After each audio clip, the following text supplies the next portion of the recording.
Fala pessoal, aqui é o professor José do canal Farmacologia Fácil. Seja muito bem-vindo aqui no nosso canal para falarmos de um tema que nós começamos na aula anterior, na aula da semana passada, que é o tema de diuréticos. Falamos de duas classes de diuréticos chamadas diuréticos osmóticos e inibidores da anidrase carbônica, lá na aula passada. Naquela aula nós falamos eu trouxe para vocês uma abordagem mais do mecanismo de ação, do que pode, do que não pode, de cada uma das classes e citei que não são tão empregadas no tratamento da hipertensão arterial sistêmica. Mas como pode? Por quê? Bom, efeitos adversos e você pode notar que tem muitos efeitos adversos assistindo essa última aula. Já na aula de hoje eu vou falar mais sobre três classes de diuréticos que essas sim são muito empregadas no tratamento da hipertensão arterial sistêmica, mas não deixam de ter efeitos adversos e é por isso que nós vamos discutir mais sobre esses problemas que esses medicamentos podem trazer ao paciente. Show de bola? Eu sou o professor José, eu fico muito grato em ter você aqui assistindo esse vídeo comigo, essa aula que eu disponibilizei no YouTube e já te convoco a se inscrever no canal, ativar as notificações e conhecer um ambiente que tem muito mais do que só esse fragmento de aula que eu vou trazer aqui, essa explicação que eu vou trazer para você, que é a plataforma Farmacologia Aplicada R2A. Lá tem mais de 100 horas, sim, mais de 100 horas de aula de farmacologia através do método R2A, que é um método que revisa a fisiologia e a fisiopatologia das doenças antes de falar do mecanismo de ação das drogas e das questões cinéticas e depois pega tudo isso, seleciona, esquematiza, organiza e aplica na prática com casos reais. Gostou dessa forma de aprender farmacologia? Conhecia essa forma de aprender farmacologia? Bom, clique no link aqui embaixo e conheça. Mas hoje falaremos de diuréticos. Bora para a aula!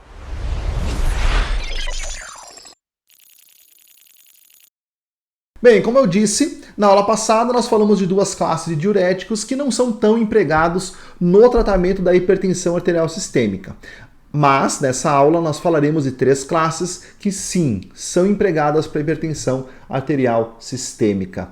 Afinal, por que um diurético é utilizado para hipertensão?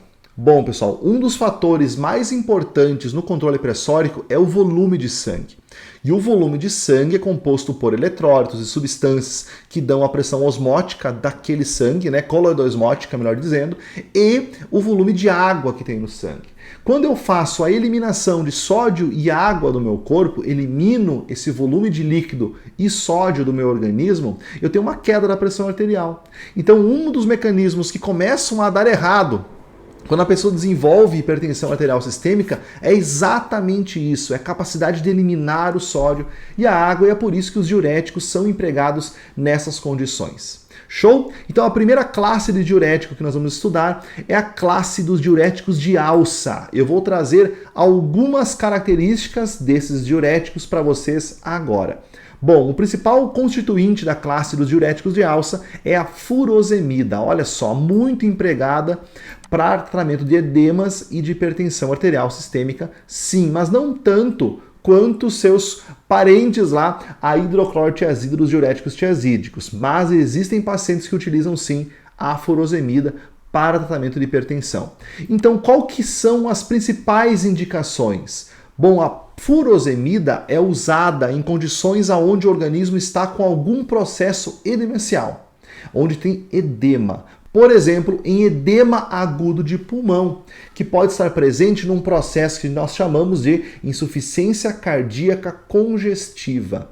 É quando o coração, ao deixar de bombear o sangue, faz um retorno de volume para o pulmão e causa um edema pulmonar, além do edema periférico, é claro, nos membros inferiores. Então, a insuficiência cardíaca congestiva é uma condição de saúde, é uma doença que é utilizada a furosemida. Além disso, em processo de ascite e hipercalemia, porque ela tem a característica, a furosemida, e eliminar potássio. Alguns efeitos adversos vêm dessa eliminação de potássio e aí vocês vão entender quando eu falar do mecanismo de ação. Podem acontecer processos arrítmicos, arritmias, alcalose hipocalêmica e, claro, a diminuição da proteção do nosso corpo frente ao ácido úrico. Por quê? Aumenta a absorção do ácido úrico, especialmente a longo prazo, podendo causar gota. Bom, afinal, qual é o mecanismo de ação dos diuréticos de alça como a furosemida? Essa classe é uma inibidora de um transportador que fica na alça de Henle ascendente. Para nós entendermos, olha só, o nosso néfron, né, ele tem aquela fotinho, eu vou botar aqui para vocês no nosso slide. Ele tem várias regiões. E a região da alça de Henle ascendente, que está aqui ó, demonstrado no número 3, é uma região onde tem uma intensa reabsorção de eletrólitos. Vamos acompanhar o passo a passo. Nós temos o tubo proximal, que reabsorve glicose, por exemplo, sódio. Depois nós temos a alça de Henle descendente, que quase não existe reabsorção de eletrólitos nessa região. Depois a alça de Henle ascendente, que é onde vai agir os diuréticos de alça, onde tem os principais transportadores de reabsorção de eletrólitos. Depois a região distal, que é onde vai atingir os diuréticos tiazídicos. Depois a região distal tardia e os ductos coletores, que é onde agem os poupadores de potássio. Show? Então, os diuréticos de alça agem na alça de Henle ascendente, aonde ocorre reabsorção de eletrólitos. E eles bloqueiam uma bomba de cotransporte de sódio, potássio e 2-cloros. Ou seja, deixam de ser reabsorvidos para o organismo sódio, o potássio e o íon cloro. Ou seja, se perde na urina potássio, cloro e sódio. O objetivo é impedir a reabsorção do sódio para que o volume plasmático diminua e o próprio sódio plasmático diminua. Porém, como o mecanismo envolve também a reabsorção do potássio, ocorrem perdas muito intensas de potássio na urina. Então eu deixo de reabsorver o sódio e o potássio, e por isso que eles são os mais perdedores de potássio de todos os diuréticos. Um problema que eu ressalto no uso dos inibidores de alça é quando no tratamento da insuficiência cardíaca congestiva. Por quê? Porque existe um medicamento que é usado nessa condição também, que é chamada de digoxina. E a digoxina bloqueia bombas de sódio, potássio, TPase no nosso coração, para que retenha mais cálcio dentro do músculo cardíaco e aumente a força do batimento cardíaco. Porque afinal, nós estamos falando de uma doença chamada insuficiência cardíaca. Show? E quando ela é congestiva, ela tem edema, e aí pode ser utilizada a furosemida. O problema é que a furosemida perde potássio, faz com que haja uma perda de potássio na urina. E essa perda de potássio pode diminuir a função cardíaca, que já está com alteração na presença da digoxina. E isso pode gerar uma intoxicação digitálica, ou uma intoxicação por digoxina. Olha só, se você quer que eu fale mais sobre esse mecanismo aqui, entre essa relação rapidinha, 2-3 minutos, um vídeo rápido, que fala exatamente como que interage furosemida e digoxina, deixe nos comentários aqui, comente sobre o vídeo e fala para mim, conta que você quer saber mais sobre isso, que eu faço um vídeo especial para você que colocar no comentário isso. Show de bola? Muito bem, então os diuréticos de alça têm essa característica. Os tiazídicos são mais seguros que os diuréticos de alça porque perdem menos potássio, mas tem também alguns efeitos adversos. Por exemplo, eles podem ser indicados para a função renal? Podem, mas os anti-inflamatórios reduzem o efeito dos diuréticos tiazídicos. Além disso, eles podem causar fotossensibilidade, especialmente a hidroclorotiazida. Os pacientes que se expõem ao sol podem se queimar com mais frequência. Além disso, eles diminuem o efeito de insulina e dos anticoagulantes. Olha que coisa interessante. Eles são utilizados em pacientes com polimorbidades, normalmente, com problemas cardiovasculares, com problemas com coagulopatias, com diabetes, e não se se considera muitas vezes isso. Então, os diuréticos tiazídicos podem interferir no efeito da insulina e dos anticoagulantes. E a longo prazo também fazem um aumento na reabsorção do ácido úrico, podendo causar gota também. Esses são os principais efeitos adversos, mas tem mais outros efeitos adversos que a gente comenta mais também na plataforma Farmacologia Aplicada R2A. Muito bem, quem são os integrantes dessa equipe? Hidroclorotiazida, clortalidona e idapamida. Show? E o que eles fazem? Eles bloqueiam a reabsorção também do sódio, só que na região distal do néfron, através do bloqueio de um transportador chamado sódio-cloro. Quem não está presente aqui? O potássio. Isso mesmo. Por isso que eles fazem uma perda menor de potássio. A perda de potássio acaba sendo pelo gradiente eletrônico que fica dentro do tubo renal, mas não diretamente. Olha só, eu tenho aqui o transporte que mostra lá na região distal de sódio e de cloro. Esse transporte de sódio e de cloro acontece para dentro da célula renal e depois o sódio vai para o sangue em troca do potássio e o cloro também vai para o sangue. Quando eu bloqueio esse processo, não entra mais sódio aqui no nosso tubo renal e não entra mais cloro. Ou seja, eu tenho um bloqueio da reabsorção do sódio principalmente. Isso faz com que ocorra, uma reabsorção ativa de cálcio também, como um efeito adverso, muito parecido como acontece nos diuréticos de alça, e uma alteração também na reabsorção do potássio, mas por outros mecanismos, e não diretamente no mecanismo de ação do fármaco, podendo causar também perda de potássio na urina. Então também é uma classe perdedora de potássio, mas não tanto quanto os diuréticos de alça. Por fim, nós só falamos do potássio, da perda do potássio, Não tem nenhum diurético que evita a perda de potássio? Tem, pessoal, existe sim, e o nome desse diurético o nome dessa classe é diuréticos poupadores de potássio. Nós temos dois mecanismos de duas classes diferentes. Olha só, nós temos aqueles que são antagonistas do receptor da aldosterona, e aí eu chamo você para assistir a aula aqui do nosso canal de sistema renina-angiotensina-aldosterona. Não perca, essa aula está aqui no nosso canal e você pode assistir. É uma das últimas aulas do mês de junho. Show? Então, antagonistas do receptor da aldosterona. Além desse antagonista do receptor da aldosterona, que é a espironolactona, nós temos os não androgênicos, chamados de inibidores de canais de sódio, lá da região do tubo renal, dos ductos coletores do tubo renal, que faz o bloqueio direto da reabsorção de sódio.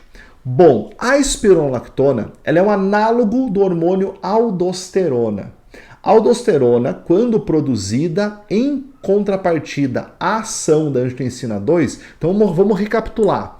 Libera a renina converte, quando cai a pressão arterial, eu libero renina, a renina converte angiotensinogênio em angiotensina 1, que vai até o pulmão e é convertida em angiotensina 2. A angiotensina 2 faz vasoconstrição e vai lá na nossa adrenal estimular a liberação da aldosterona.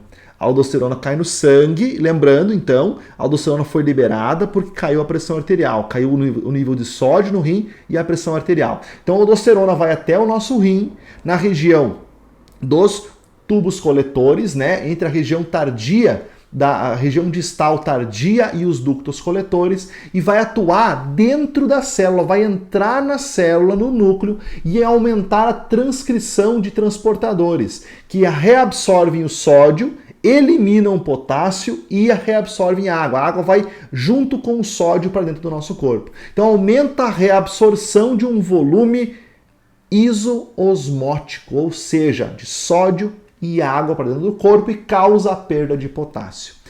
A espironolactona faz o mesmo processo da aldosterona, só que ela bloqueia essa transcrição. E então não há mais a produção de transportadores de sódio, que vão reabsorver sódio e água, e nem que vão secretar e eliminar o potássio. Então para a perda de potássio e continua a reabsorção do sódio. Como nessa última região a reabsorção do sódio não é tão importante, o principal mecanismo deles acaba sendo pelo bloqueio da perda de potássio. Então o potássio acaba sendo preservado, mais preservado, com o uso desses diuréticos. Claro que vai mexer na composição do sódio plasmático, mas principalmente o grande diferencial dessa classe é que eles não perdem potássio.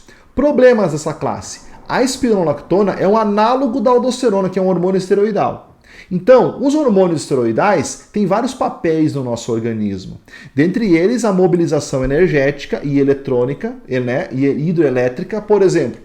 Aldosterona, que é um mineralocorticoide, cortisol, que é um hormônio de defesa do nosso corpo, do estresse e do metabolismo da glicose, os hormônios sexuais do nosso organismo, vitamina D, tudo isso é produzido do colesterol. E como a espironolactona tem como base molecular a molécula do colesterol, ele pode ter efeitos esteroidogênicos também, ou seja, em outros receptores hormonais.